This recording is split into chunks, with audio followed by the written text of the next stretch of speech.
திரு ஷியாம் ஒரு முக்கியமான புள்ளியை விமர்சனமாக முன்வைக்கிறார் திரு மணிகண்டன். காங்கிரஸ் மத்தியில் ஆட்சி பொறுப்பில் அல்லது வலுவாக இருக்கும்போது இந்திய எதிர்ப்பு அல்லது காங்கிரஸ் எதிர்ப்புன்னு முன் வச்சாங்க. இங்கே அவங்க பலவீனமாக இருந்தாங்க. பிஜேபி பலவீனமாக இருக்கும்போது அப்படி வைக்கிறாங்க. இது ஒரு வியூகம், திமுகவோட அல்லது கூட்டணியோட வியூகம் அப்படிங்கிறாரு. அதை எப்படி பார்க்குறீங்க? இங்கே ரெண்டு கூட்டணிகளுடைய இந்த களம் அப்படிங்கிறது எப்படி இருக்குது? அதிமுகவுக்கு வந்து எங்களுக்கு இன்னொரு புள்ளியை சொல்கிறார், ரெண்டு எதிர்ப்பலைகள் எங்களுக்கு சாதகமாகுங்கிறார். மாநிலத்தில் மத்தியில் ஆட்சிக்கு எதிரான மனநிலையில் இருக்கக்கூடியவர்கள் எங்களுக்கு வாக்களிப்பாங்கங்கிறார். அதாவது அதிமுகவுக்கு வாக்களிப்பாங்கிறார். மணிகண்டன் பார்வை சரிதான். ஆனால் 67 அண்ணா வெற்றி பெறும்போது காங்கிரஸ் பலவீனமான நிலையிலெல்லாம் இல்லை. கிட்டத்தட்ட 50 இடங்கள் பெற்றார்கள். கூட்டணி பலம் முக்கிய காரணம். காங்கிரஸ் கட்சி அன்றைக்கு விருகம்பாக்கத்தில் மாநாடுங்க, நாங்கள் கல்லூரி மாணவர்கள் இங்கே வந்திருந்தோம். அண்ணா சொன்ன அந்த ஒரு உதாரணம் இன்றைக்கும் பொருந்தும். என் வீட்டில் ஒரு பாம்பு புகுந்து விட்டது, அதை அடிக்க ஒரு தடி தேவை. அந்த தருணத்தில் நான் கைக்கு கிடைத்ததை எடுத்து அடிப்பேனே தவிர அது சுதந்திர தடியா கம்யூனிஸ்ட் தடியா என்று பார்த்து கொண்டிருக்க மாட்டேன். இதுதான் கூட்டணி. வெற்றி பெற வேண்டும். வெற்றி பெறும்போது தீவிர வலதுசாரி ராஜாஜி தலைமையிலான சுதந்திர கட்சி, பிராமண எதிர்ப்பிலேயே வளர்ந்த திமுக கூட்டணி வைக்கத்தான் செய்தது. ஆனால் அண்ணா சொன்ன உதாரணம் அது. இது எப்போதும் பொருந்தும். அப்படியானால் இன்றைய நிலை என்ன? கூட்டணியை விரிவுபடுத்துவது. கூட்டணியை விரிவுபடுத்த வேண்டும் என்கிற நோக்கம் இருப்பது மணிகண்டன் பேச்சிலிருந்து நன்றாகவே தெரிகிறது. சரியான நோக்கம் தான், தவறெல்லாம் சொல்ல முடியாது. ஆனால் விரிவுபடுத்த முடியுமாங்கிறதா கேள்வி. இப்போ திமுக கூட்டணியிலிருந்து வரணும் காங்கிரஸ் என்று அவர் கூறுகிறார். வாய்ப்பு இல்லை. என்ன காரணம்னா, இந்தியா கூட்டணியோட அச்சாடி திமுக. இப்போ காங்கிரஸ் இந்தியா கூட்டணியை விட்டு வெளியில் எப்படி வராதோ அப்படி திமுக கூட்டணியை விட்டு அது வர முடியாது, வாய்ப்பு இல்லை. ஏனென்றால் இவ்வளவு மாட்டுமுத்திர சர்ச்சை, உதயநிதி சனாதன சர்ச்சை, இதற்கெல்லாம் பிறகு சமீபத்தில் நடந்த ராஜஸ்தான் இடைத்தேர்தலில் காங்கிரஸ் கட்சி வெற்றி பெற்றிருக்கிறது. எப்படி வெற்றி பெற்றது? ஒற்றுமை. பிஜேபி ரூலிங் ஒரு மாசத்துக்கு முன்னாடி தான் அவங்க வெற்றி பெற்ற ஆட்சியில் இருக்காங்க. முதல் இடைத்தேர்தல் அந்த 200 சீட்ல ஒரு சீட்டு மிஸ்ஸிங், அதுல நடந்த இடைத்தேர்தல், அதுல 12,000 ஓட்டுல காங்கிரஸ் வெற்றி பெறுகிறது என்றால் காரணம் என்ன? பிஜேபிக்கு எதிராக ஒரு வேட்பாளர். ஆம் ஆத்மி அங்க நின்று இருந்தாலும் அது காங்கிரஸ் வெற்றியாகத்தான் நம்ம கணக்கில் எடுக்கணும். அவங்க ஒரு 12,000 ஓட்டு சேர்த்தா 25,000 ஓட்டு வித்தியாசம் வந்துடும். ஆக இதுல அடிப்படை சூத்திரம் என்பது அது பூச்சாண்டியாக இருக்கலாம் அல்லது பொது எதிரியாக இருக்கலாம், நீங்க எப்படி வேணாலும் வச்சுக்கோங்க. ஒரு வேட்பாளர், ஒற்றை வேட்பாளர், அவர் 400 தொகுதியில் நிறுத்தப்பட வேண்டும். அதுதான் வெற்றிக்கான இலக்கணம். மூன்றாவது அணி தமிழ்நாட்டில் வரும்போது சில சூத்திரங்கள் மாறுது. ஒரு சின்ன உதாரணம் சொல்றேன். இப்போ இளைஞர் அணியோட 2வது மாநில மாநாடு உதயநிதியை முன்னிலைப்படுத்தி சேலத்தில் நடந்து முடிந்தது. முதல் மாநில மாநாடு திரு ஸ்டாலின் அவர்களை முன்னிலைப்படுத்தி 2007 திருநெல்வேலி. அதற்கு அடுத்தாற்போல தேர்தல் வருது 2009. 40க்கு 40 இதே முழக்கம் தான். அப்பவுமே பாரதிய ஜனதா தான் எதிர்ப்பு. ஏன்னா 2004 யூபிஏ 1 கவர்மெண்ட்ல திமுக இருந்தது. ஸோ பாரதிய ஜனதா எதிர்ப்பு, இதே பிரச்சாரம் தான். ஆனால் 2009 தேர்தலில் அந்த 40க்கு 40 கைகூடலை. என்ன காரணம்னா, ஒரு மூன்றாவது அணி அந்த ஓட்டை பிரிச்சுது. அந்த மூன்றாவது அணிக்கு பேர் விஜயகாந்த். கிட்டத்தட்ட 10% ஓட்டு. அப்போ நம்ம போட்டு வச்சிருக்கிற எல்லா கணக்குமே தாறுமாறா மாறுது. ஒரு தொகுதிக்கு இவ்வளவு ஓட்டு அப்படின்னு நம்ம கணக்கு வச்சிருப்போம். நம்ம கூட்டணி கட்சிக்கு இவ்வளவு ஓட்டு, நமக்கு இவ்வளவு ஓட்டு, சேர்த்தா இவ்வளவு ஓட்டுன்னு ஒரு கணக்கு வச்சிருப்போம். இந்த மூணாவது அணி திடீர்னு பல வகைகளில் பிரிக்கும் போது குழப்பம் ஏற்படும். இதே மாதிரியான ஒரு குழப்பம் இப்ப இருக்கு. அதாவது பாரதிய ஜனதாவின் கூட்டணி எப்படி அமைய போகுதுன்னு தெரியல. இப்போதைக்கு பாரதிய ஜனதா மட்டும் அந்த அணியில இருக்கு. ஒரு 10% கூட நம்ம வச்சுக்கலாம். அப்போ விஜயகாந்தோட அதே பழைய ஓட்டு வங்கி புதிதாக கட்சிகள், பெரிய கட்சிகள் சேர்கின்றனவா என்று நமக்கு தெரியாது. இல்ல, இப்ப அந்த வாய்ப்பை நீங்க ஏன் அதிமுகவுக்கு தரல? அதிமுகவுக்கும் இந்த கட்சிகள் வரலாம் தானே? அதிமுகவுக்கு வரலாங்க. வரக்கூடிய வாய்ப்பு உள்ள கட்சி என்பது பாமக. PMK key master. என்ன காரணம்னா, அவங்களுக்கு ஒரு குறிப்பிடத்தகுந்த ஓட்டு வங்கி தர்மபுரியிலிருந்து சேலம் வரைக்கும், அதாவது கெடிலம் ஆற்றுக்கு அந்த பக்கம் இருக்கு. அது இன்னமும் குலையவே இல்லை. அந்த ஓட்டு வங்கி அதிமுக ஓட்டு வங்கியோடு சேர்த்தால் அதிமுகவுக்கு கண்டிப்பாக அங்கு வெற்றி வாய்ப்பு இருக்கிறது, ஒரு சில தொகுதிகளிலாவது. இதுதான் என்னோட கணிப்பு. என்ன காரணம்னா, ஆவரேஜா பாமகவுக்கு 4%, 5%, நான் குறிப்பிட்ட இந்த பகுதியில் 16% மிகப்பெரிய சதவீதம்.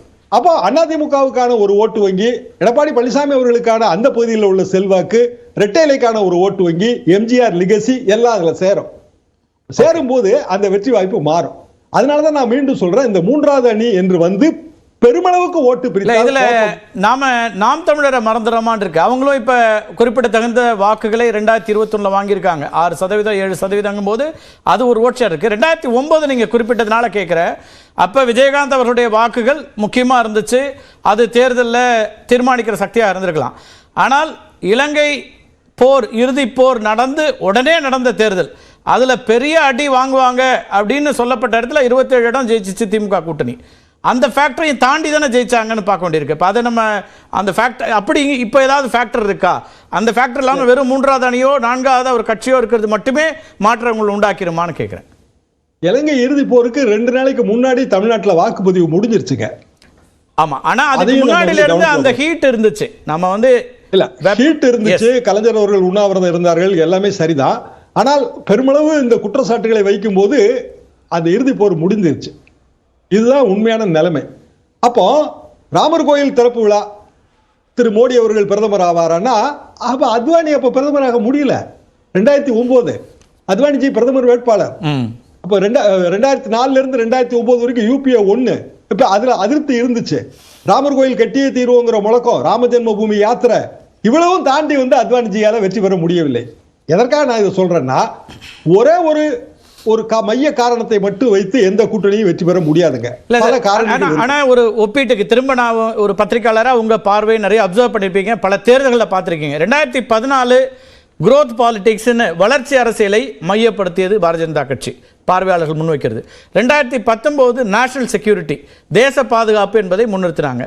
இப்போ அதுபோல ஒரு முக்கிய அம்சமாக ராமர் ஆலயம் கட்டியது அப்படிங்கிறது முன்னிறுத்தப்படும் போது அந்த 10 மாநிலங்களில், குறிப்பாக இந்தி பேசக்கூடிய மாநிலங்களில் அது ஒரு பெரிய வாக்குகளை அவங்களுக்கு குவிக்காதா? அப்போ அதுதான் ஏற்கனவே 2 தேர்தல்களில் அது வெற்றி பெற்றிருக்காங்க. ஒரு மையப்பொருளை அவங்க குவியப்படுத்துறாங்க. மற்ற எல்லாமும் இருந்தாலும் கூட ஒன்றை மையப்படுத்தியதாகத்தானே வந்திருக்கிறாங்க. அப்போ ஒரு நுணுக்கமான விஷயம் இந்த இடத்துல இருக்குங்க. இன்னைக்கு வந்து 2 விஷயம் தேர்தல் ஆணையத்திலிருந்து வந்தது. ஒன்று வந்து அந்த calendar of activity time table, அதுல வந்து அப்ராக்சிமேட்டா 16ஆம் தேதி முதற்கட்ட தேர்தல் நடக்க வாய்ப்பு இருக்கு. அப்போ மார்ச் மாசம் முதல் வாரத்துல வந்து நோட்டிபிகேஷன் வரதுக்கான வாய்ப்பு இருக்கு.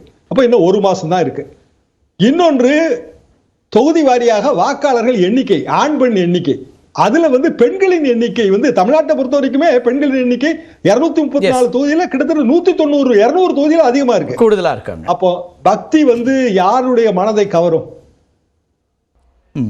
அந்த இடத்துல வந்து வட இந்திய பெண் வாக்காளர்களையும் சேர்த்து அவங்க கணக்குல வைக்கிறாங்க. பக்தி அப்படிலாம் ஆண் பெண்ணுன்னு பிரிக்க முடியுமா? எனக்கு தெரியல. பெண்களுக்கு வெளிப்படுத்துறதுல வேணா பெண்கள் அதிகமா வெளிப்படுத்துறாங்கன்னு சொல்லலாம். அதாவது அரசியல் ரீதியாக பக்தியை வந்து ஆண்கள் வந்து பிரித்து பார்ப்பார்கள். பெண்களுக்கு இயல்பான ஒரு சுவாபம் உண்டு, குறிப்பாக வட இந்தியால. நானும் வந்து எல்லா மாநிலங்களிலும் பணியாற்றி இருக்கிறாங்க, பஞ்சாப்ல இருந்து ராஜஸ்தான் வரைக்கும். எப்போதுமே இந்த ஃபேக்டர் இருக்கும். ஆனால் பாரதிய ஜனதா ஓட்டு வங்கி என்பது எந்த காலகட்டத்திலையும் 38% தாண்டல, அதிகபட்சம் 40 நீங்க வச்சுக்கலாம். அப்ப 45% கொண்ட ஒரு அணி உருவாக்கப்பட வேண்டும், அவ்வளவுதான். அது பழைய ஜெயபிரகாஷ் நாராயணன் ஃபார்முலா தான். அந்த அணி உருவாக்கப்பட்டால் பாரதிய ஜனதா தோற்றுவிடும் என்பதற்கான அண்மை கால உதாரணம் தான் ராஜஸ்தான் இடைத்தேர்தல் முடிவு. போன வருஷம் உதாரணம் உத்தரப்பிரதேச இடைத்தேர்தல் முடிவு. யோகியே போய் பிரச்சாரம் பண்ணாரு. சரி, யோகியோ தன்னோட தாத்தாவை பத்தி ஒரு பெரிய ஆர்டிகல் எழுதுறாரு, ராம ஜென்ம பூமிக்காக அவர் எவ்வளவு பாடுபட்டாருன்னு சொல்லி. நேற்று முன்தினம் வந்து அவரோட அந்த ஆர்டிகல் நான் படித்து பார்த்தேன். திக்விஜய்நாத் தான் ராமர் கோவில் கட்டியே தீர்வோன்னு ஆரம்பத்துல முழங்கினவர். அதுக்கு முன்னாடி வந்து மகாத்மா காந்தி கொலை வழக்கில் சம்பந்தப்படுத்தி அவரை கைது செய்து மீண்டும் அவரை விடுதலை செய்தார்கள். ஆனால் அபிராமதாஸ்ங்கிற அந்த வைஷ்ணவ பக்தரை மறந்துட்டாங்க. அப்ப வைஷ்ணவேட் ஓட்டு வங்கி நியாயமா பார்த்தா அபிராமதாஸ் தானே மசூதிக்குள்ள போய் வந்து ராமர் ஆலயம் அப்படிங்கறத முன் வச்சாலும் இது எல்லாமே கணக்கில் எடுத்துக் கொள்ளப்படும் அப்படிங்கிறீங்க. அதை மட்டுமே மையப்படுத்தி ஒரு தேர்தல் வெற்றி இதுல வந்து அடிப்படையில இப்போ உதாரணமா 15 எஜமான்ஸ்னா காரியகர்த்தான்னு வச்சுக்கலாம். அவங்க வந்து மத சடங்குகள் செய்யறாங்க, மனைவியோட இருக்கணுங்கிறது அதுல சம்பிரதாயம். அவர்களை எப்படி தேர்ந்தெடுக்கிறார்கள்? இப்ப வால்மீகி செட்டு, அது வந்து ஒடுக்கப்பட்ட இடத்துல இருந்து வருது ஒரு பிரதிநிதித்துவம். இப்படி வந்து ஒரு 6 கோடி 3 கோடி வாக்காளர்கள் கொண்ட ஒரு கம்யூனிட்டியிலிருந்து ஒரு கணவனும் மனைவியும் வந்து மோடி அவர்கள் பூஜை செய்யும் போது இவர்களும் வெளியில உட்கார்ந்து பூஜை செய்கிறார்கள். இப்படி வந்து ஒரு தேர்தலை நோக்கிய ஒரு வாக்கு வங்கியை நோக்கிய கணக்கு இருக்கு.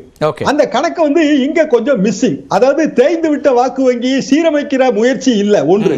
புதிய வாக்கு வங்கிகளை உருவாக்குகிற முயற்சி இல்ல, 2. ஒன்று கனிமொழி இன்றைக்கு சொன்னதுல எனக்கு அந்த ஒரு விஷயம் ஒரு சரியாகப்பட்டது. அது எது என்றால், இந்த தேர்தலில் கதாநாயகி தேர்தல் அறிக்கைன்னு சொல்றாங்க. ஓகே, இதே உதாரணம் சிதம்பரம் சொன்னாரு, உங்களுக்கு கதாநாயகன் சொன்னாரு. கதாநாயகன். ஆமா. அப்ப கதாநாயகினா மீண்டும் அந்த பெண்களை நோக்கிய முக்கியத்துவம். இன்றைக்கு வந்து அந்த பெண்கள் சம்பந்தப்பட்ட எம்பவர்மெண்ட் ஆஃப் விமன் அது பற்றிய ஒரு அமைச்சரவை கூட்ட தீர்மானம், பெண்களுக்கான உரிமை பயணம் பற்றி உதயநிதி அவர்கள் வந்து சேலம் மாநாட்டில் பேசியது, பெண்களுக்கான உரிமை தொகை பற்றி பேசியது, இதெல்லாம் வந்து திமுக அந்த பெண்கள் ஓட்டு வங்கியை அதிகப்படுத்தக்கூடிய ஒரு கவனத்திலே அது நகர்கிறது. அதே மாதிரி அதிமுகவும் நகர்கிறது, நான் இல்லைன்னு சொல்லல. ஏன்னா சப்செக்ட் இந்து மதம்ங்கிறது ஒரு பெரிய வாழ்க்கை முறை, பல்வேறு துணை பிரிவுகள் இருக்கின்றன. இப்ப ஐயா வைகுண்டர் ஆலயத்துக்கு வந்து போறார் எடப்பாடி பழனிசாமி அவர்கள், போகிறார்கள். என்ன காரணம்? அங்க ஒரு ஓட்டு வங்கி இருக்கு. ஓட்டு வங்கி கணக்கில் அரசியல்வாதி இயங்கவே முடியாது. ரெண்டு அணிகளுமே அந்த ஓட்டு வங்கியில சரியாகத்தான் தெளிவாகத்தான் இருக்கிறது. ஆனா நீங்க வாக்கு வங்கி அதெல்லாம் பேசும்போது ஒரு செய்தி இப்ப வந்திருக்கிற ஒரு செய்தியை சொல்றேன், அது வாக்கு வங்கியான் இருக்காது, ஆனா செய்தின்னு சொல்றேன். லாலு பிரசாத்துக்கும் நிதிஷுக்கும் குருவா இருக்கக்கூடிய திரு கர்பூரி தாகூருக்கு பாரத ரத்னா விருது அறிவிக்கப்பட்டிருக்கிறது. நம்ம பேசலாம் தொடர்ச்சியா, நீங்க இணைப்பில் இருங்க, நம்ம பேசுவோம். திரு கல்யாண சுந்தரம், ரெண்டு அம்சங்கள் இருக்கு. ஒன்று வந்து அதிமுகவுக்கு யார் வருவார்கள், திமுகலேருந்து யாரும் வரதுக்கான வாய்ப்பு இல்லைன்னு திரு ஷாம் சொல்லிட்டார். ரெண்டாவது கதாநாயகிங்கிற ஒரு புள்ளி, பெண்களை மையப்படுத்தி திட்டங்கள், அது 1000 ரூபாயில இருக்கலாம், அல்லது முதல் தலைமுறை பெண்கள் பட்டதாரிகளாக போகிறவங்களுக்கான உதவி திட்டமாக இருக்கலாம், அல்லது பயணம் இலவச பயணம் பேருந்துகள் அப்படின்னு வரும்போது அது ஒரு அட்வான்டேஜ் ஃபார் டிஎம்கேவா இருக்கலாம் அப்படின்னு ஒரு பார்வையும் திரு ஷாம் முன்வைக்கிறார். ஒரே ஒரு சின்ன குறுக்கீடு தான் சார், ஒரே ஒரு சின்ன குறுக்கீடு. அதாவது கர்பூரி தாக்கூர் வந்து எங்க கல்லூரி காலகட்டத்தில் சமூக நீதி காவலர், அவர் வந்து ஜனநாயக்.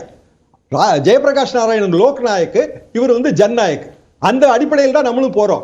அதே மாதிரி திரு ஸ்டாலின் அவர்கள் இந்தியா கூட்டணிக்கு முதல்ல பாட்னா கூட்டத்துக்கு போகும்போது கர்பூரி தாக்கூரை நினைவு கூர்ந்து பேசுறாரு. அந்த இடத்துலயும் ஓட்டு வங்கி கணக்கு இருக்கு. ஓகே, ரைட், பேசு.